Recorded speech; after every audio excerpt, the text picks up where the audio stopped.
Everyone for another edition of the Bondex live stream. I'm Ignacio Palomero, the co-founder of the leading Web3 professional network. We have a very special guest for this edition. It's Imran Mohamad. He's the head of marketing for Kyber Network, an extremely OG project that actually, I'm going to leave it to him to give it, but it's essentially a multi-chain crypto trading and liquidity hub that connects a lot of the, DeFi protocols, wallets, and a lot of the financial infrastructure that you use in the market today without you knowing, probably. But I'll leave it to him to talk a little bit about his position, what he does, and what the company does. Hi, Nacho. Hi, Bondex team, community. Very nice to be here. Excited to talk to all of you. Kyber Network was founded 5 years ago. The background of this is the founders are actually very hardcore devs. So when they were in college, they were doing a PhD on blockchain security. Somehow their writing and their networking got all the way to Vitalik, and they had this idea of starting out a liquidity network, because if you are running a crypto project today and you have a token, your token's worth what people are willing to buy and how active it is in the market. And therefore, liquidity is everything with regards to your long-term value of your token, and with regards to whether consumers can buy and sell them with ease and without slippage and without price impact. So they started out this project to create a company called Kyber Network 5 years ago. It was advised directly under Vitalik, the Vitalik, and they ICO'd with The about the 52 the, M. the Yeah, Vitalik, the founder of yeah, and I Ethereum, just have of to make course. sure, He's, just in case people he's, had questions. no. I love these educational things. Assume everyone Yeah, listening is wants to learn as much as possible. He's the one of the godfathers of cryptocurrency. I think after Satoshi Nakamoto, maybe the most renowned cryptographer and cryptocurrency technologist in the world. He is the founder of Ethereum. So that's incredible. And so he was a exactly. godfather and advisor to the company.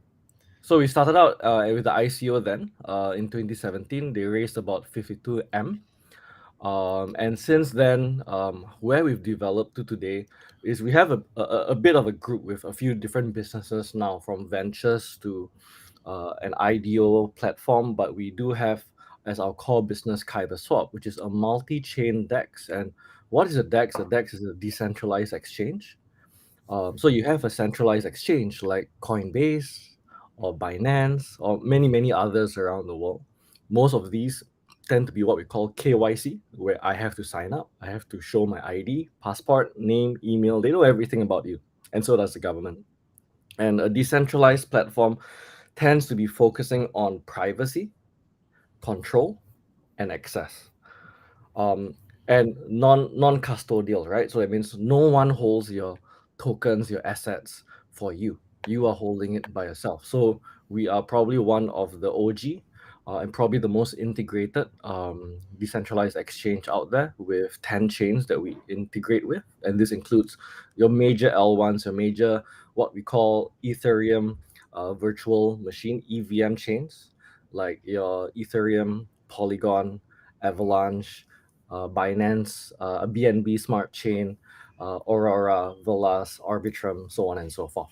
So to date, right now we've passed about $1 billion in exchange trading value, and we're here to really make DeFi really easy, seamless, fast, secure for anyone who wants to trade all tokens in DeFi.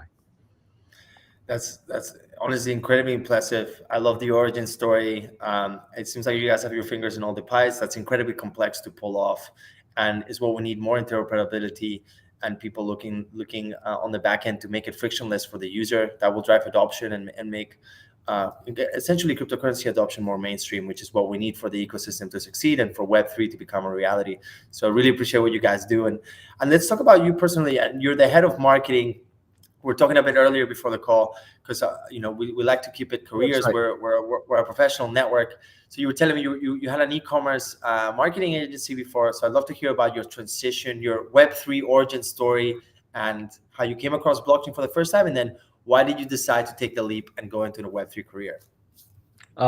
Thanks for that. So the Web3 origin story is pretty interesting for me, because so right now I'm in Sydney. I was born, and I live, I studied, and I started my journey in Singapore. And when I was in college, we did a trip to Silicon Valley, and this was 2009. We was touring Stanford, we were touring the Silicon Valley, and someone in one of those events gave all of my batchmates a thumb drive with 2 Bitcoin inside in Ooh, did you keep them? 2009. No, Did you keep them? I was like, oh, I was like, oh, that's cute. It's like game currency, right? Oh And it was God. probably worth less than 1 cent. Um, and I had no idea, right? Looking back, on Of that trip, course. I had that thumb drive. We were sitting in a Tesla in the Tesla factory.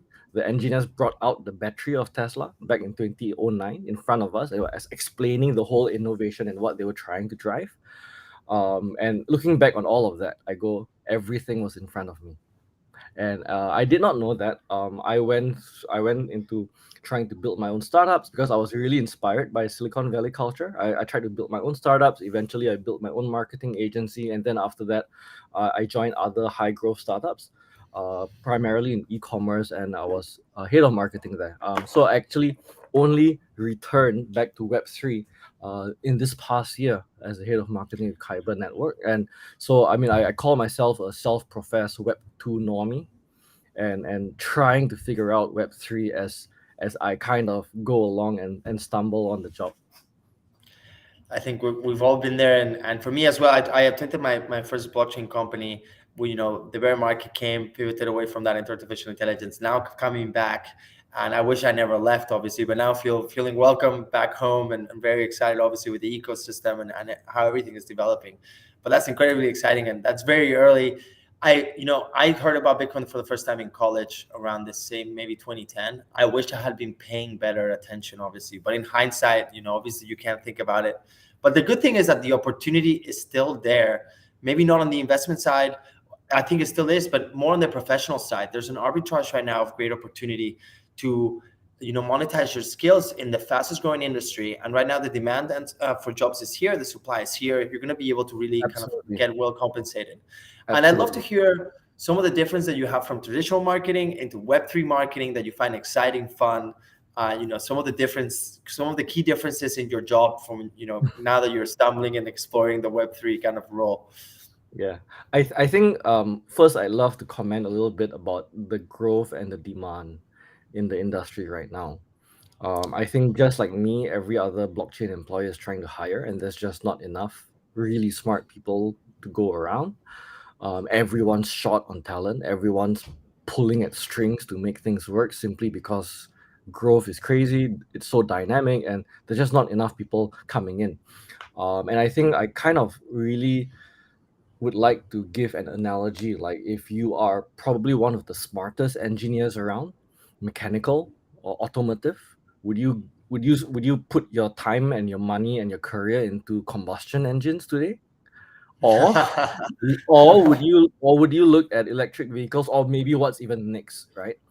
And I think, I mean, like, whether or not you're in marketing or research or product or engineering or so on and so forth, I think you got to make that right call, right? Like, where is that macro trend going, and where are you going to put that career? Because that is going to be defining where the next 10 years goes for you as a career, right? Like, the growth, the remuneration, the challenge, whether you're going to be surrounded by extremely talented people. I think all of that will be defined not by the function that you choose, but by the game that you play. And I think it's so important to choose the right game today. um, so I think back to the question, um, about what is the difference between Web 2 and Web 3 marketing is. But let me just say about everything you just said, amen to that. Super aligned Amen, here at brother. Bondex. Amen. Why not work on the cutting edge? You cannot go wrong with working on the cutting edge on the fastest growing industry in the world. So amen to what you just said. And now please continue. Sorry I interrupted. Absolutely. So, yeah, thank you. Um, uh, that's it. Because you're going into a new industry, where things are being rewritten every day, things are being innovated every day. If there's anyone on the call who is a marketer, you'll probably be familiar with things like, hey, influencers and KOLs and PR and content marketing and paid advertising and so on and so forth. And then, or let's say CRM and emails. And if you, let's say, for example, you go into my section of the world, which is like DeFi, and no one signs up, no one gives you a name, no one gives you a Google login or a Facebook login or an email, then you go, I don't have a CRM. I don't know who my customer is. I can't even reach them, right? So then the narratives play differently, the channels play differently. In many cases, unless you're a licensed company, you might not even be able to pay for advertisements at all. And then you have new mechanisms, airdrops and NFTs and whitelisting and wallets and um, vampire attacks and trading competitions and liquidity mining incentives and so on and so forth, right? So suddenly there's all these new terminology mechanisms that you have to figure out, and a lot of the old mechanisms may or may not be completely relevant. So there definitely is a little bit of that. A little bit is a bit of an understatement, but there is that growth curve that you must be able to be willing to put yourself through, and that will always be a risk, whether or not you're mid career, late career, early career. But again, you have to compare that to the macro view, right? Like, hey, am I in a hugely growing industry or in a decline sunset industry? And what is the risk either way? And what is the risk of needing to reskill, relearn, and upgrade? And in truth, all industries and business have to reskill and learn and upgrade, or they die. I completely agree with you in everything you said, and it's super interesting. And something just to say to the audience, your it's just adaptability and your ability to learn, right? And these are all exciting new skills that you're going to be able to use into the future, as you were saying before. These things are not going away. And what's exciting about the intellectual challenging of Web3 is also the speed of change, uh, of all everything that you have to learn. It's never end, it's ever evolving. What other job can give you that type of flexibility? I did finance, and at one point I was adding more value than I was extracting. My learning curve kind of dropped off. I haven't felt that way in cryptocurrency and blockchain, and I don't think many people are, because again, of the speed and change of the industry. And just want to take this opportunity also to thank the Kyber team, because we're partnering up. The Kyber jobs are going to be available on Bondex. We're going to be helping them with all their pressing talent needs. And to that point, I wanted to Yeah. hear a little more about. I know you lead the marketing team, but can you tell us a bit more about how the team and the company works, how the talent works at the company, a little bit of insight there? So, thanks for that question. So first of all, we're very happy to work with Bondex. I think what's really important if you want to build a Web3 company and team is you need to have crypto native, blockchain native talent. And I think that's the perfect kind of partnership to have with platforms like yours, who are just going to be at the top of the game, and yours specifically with regards to talent. And for us, we have our position as probably the most advanced, the most multi-chain decks, and I think we fit each other well.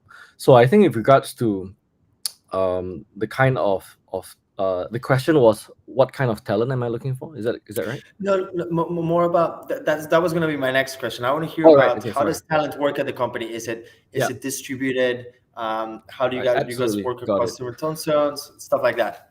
Yeah, so I think we're in a company. We're a company in transition. We have very clear aspirations of where the workforce and the culture and the talent is going to be. But first of all, Kyber as DNA is always very technology led, very logic, user, and transparency led. Right. So, um, with that in mind, everything that we do on our site is very transparent. Obviously, the smart contracts are there. The developers can check out everything there. Our analytics are open, so people can literally pour into like our company, our history, our founders.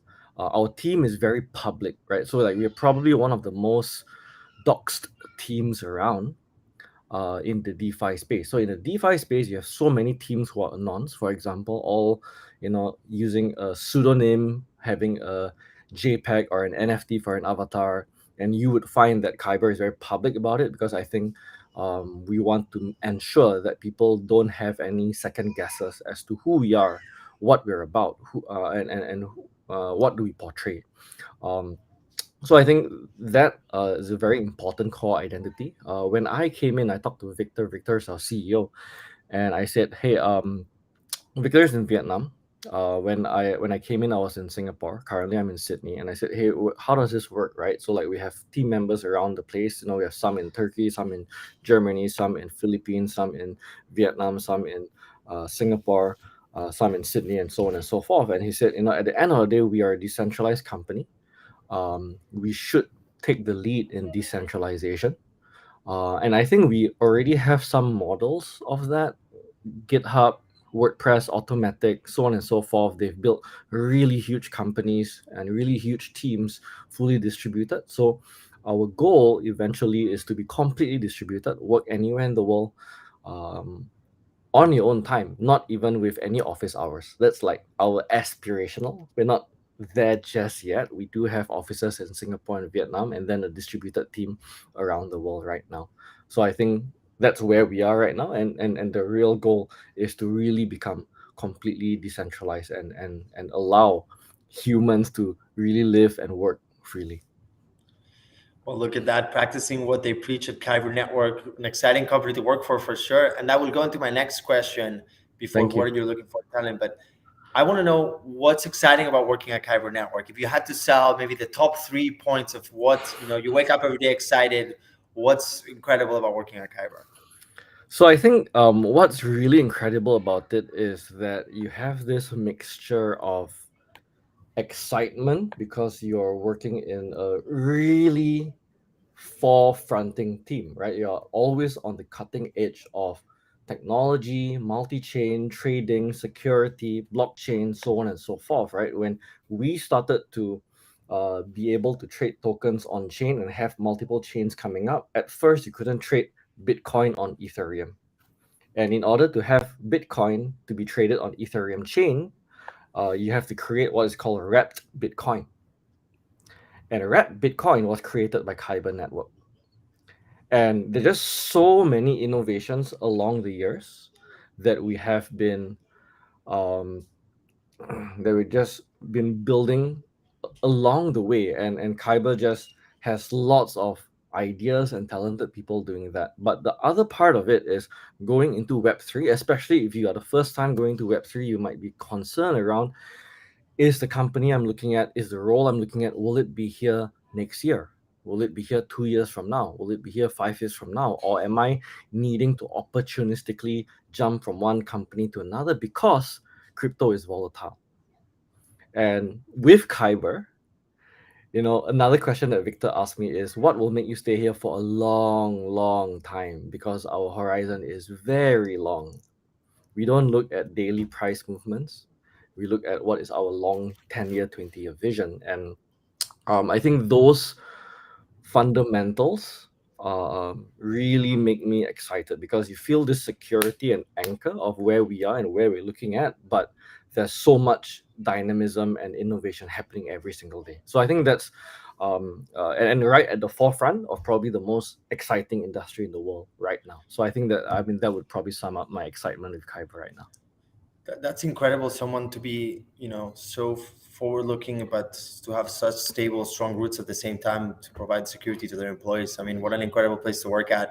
Everyone listening, I mean, you should be applying right now. If you're looking for to jump into Web3, I encourage you all to look at the talent job. And that goes into my next question, and we can keep it particular to marketing, or it can be throughout your experience. When you want talent and you're looking for talent, what are some of the top attributes you're looking talent?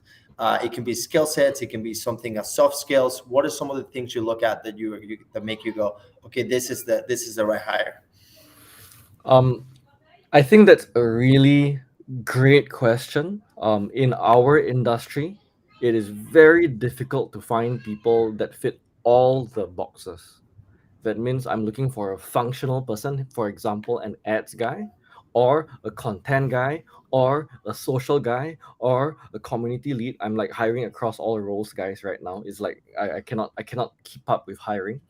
Um, so there's functional, and then you need to have someone that understands Web3, right? What is Web3? What's the culture like? What is marketing within Web3? Who are the players? Who are the influencers? What is the user journeys in Web3? And then having the right kind of personality, DNA, value. So I think there's a mixture of all of this. what I tend to look for is kind of like a compromise, right? If you're like extremely skilled with your function, but you have a interest in Web3, but not a history working in Web3, that's a start. Or you could be super degen and you're like completely Web3 with some functional experience, then I think that's also a start, right? But rooted to all of this, there must be this proven DNA behavior, wanting to learn more. So I think a big part of the industry is constant learning, constant immersion. There is just no possible way that you or I or any human on this world can keep up with Web3. Like it's impossible, right? But the Completely. rate of learning is super important here, right? So I know that every hire that I'm gonna hire is gonna come in with a learning curve, regardless, right? But then what defines is the personality, the ownership, the values, and whether they have that proven ability to learn, right? So, for example, you're coming in from Web3, I'm coming from an e-commerce company, I'm coming in from Google, Amazon, whatever it is, I'm going all into Web3. And when I ask you what DeFi platforms are you using? What crypto investments you make? Have you? What do you think about NFTs? And if that person hasn't done that research, then Yeah, that's a that, huge. That's a red then flag. yeah, that's a red flag, right? Because I need proven interest and behavior, right? So a lot of times I'm looking not just for the official CV, I'm looking for your Web3 CV as well. I've done this, I've tried this, I've grabbed this airdrop, I've tried this product. By the way, I've used Kyber Swap, and this is my feedback. Those are things that I really look out for because that tells me a lot more about the person and whether that person can fit into the team and survive and thrive after that, than a very nice looking CV can. I love to hear that, and that is our thesis here at Bondex. A CV, which is just a page, it's a static view of what someone's done. It doesn't tell me really what they're going, what their commitment, what their passion is, what communities are they a part of, do they have validated interest in blockchain. All of those things is what we want to do, and iterate and innovate on what a resume means and make it a dynamic view of someone by including all of these things. So I'm very That's great. excited to hear Yeah. you say that, because that's what we're working on. It's not an easy mission, but that's what we're heading towards. And to finish the interview, I wanted to ask you, what is your current thoughts on the Web3 ecosystem in its current state at the moment? What are some parting thoughts that you have to leave us with on that? I think Web3 is at a very interesting stage. I like to compare Web3 where we are right now to kind of like the dial-up modem days of the internet. So it's there, kind of works. It's a little bit clunky. It's not super easy for users to use just yet. If I'm a user and I want to go into DeFi, there's a lot I have to figure out. What is a MetaMask or a Coinbase DeFi wallet? How do I connect? What is a dApp? What chain? What's gas fees? How do I work out my gas fees? Why doesn't my transaction go through? So on and so forth. And I think, as much as people are criticizing Web3 and blockchain, it's so early in the game. It's kind of like how you had all this internet 1.0 or 2.0 companies coming out and raising multi-billion dollars, but they weren't Amazon, right? Like they were the first iterations of things that worked. So I think it's super early game. So coming into Web3 right now, I think it's akin to coming into the internet boom, um, even before the big boom, right? I think we're still in very early days. I think people are talking about a bear market right now. It's kind of like a crawling crab to a bear kind of thing, and um, I think in such conditions, the builders will build even harder because there's less speculators, there's less shillers, and then the Less builders, noise. yes, yeah, less noise, right? And you just really focus on building your stuff. At KyberSwap and Kyber Network, we are really focused on building the best possible DeFi trading experience and building the best product for users and having users come in and trade at the best rates, earn at the best rates on all possible chains and making it safe and secure and fast and easy, right? So that's our main mission, right? And I think in this kind of industry, when you're really focused on that mission, then I think the results will speak in terms of volume, in terms of users, in terms of TVL, and obviously, more recently, if anyone has been looking at Kyber Network, or a token like Kyber Network Crystal, we've almost been inversely proportional in terms of direction to where Bitcoin and Ethereum has been going. The more they go down, the more we have been going up, and I'm not sure why, but I do hope that people notice that we are here with a very solid technology and with a very long-term horizon. And we've been here for 5 years. There are very few projects that ICO'd 5 years ago that are relevant and gain traction today. And I think we aim to be still here for the next 5, 10, 20 years. Well, thank you so much for that complete answer. I mean, it's very simply just a badass company and project. I encourage everyone here to check it out. And I just want to thank everyone for joining us. I mean, what the invaluable lessons that we've learned from Imran today in terms of career and the inspiring origin story of the company. I mean, everything has just been superb. So just want to thank you. And we're super excited to be partnering with you and pushing things to the next level on talent and hopefully helping our users and talent and getting you super high quality candidates that you can hire and, changing lives and democratizing talent both ways. So thank you, Imran, for your time today. Thanks, Nacho. Thanks, guys. All right, goodbye, Bondies, for another week, and have a fantastic weekend and Easter break for those of you who are celebrating. Bye bye.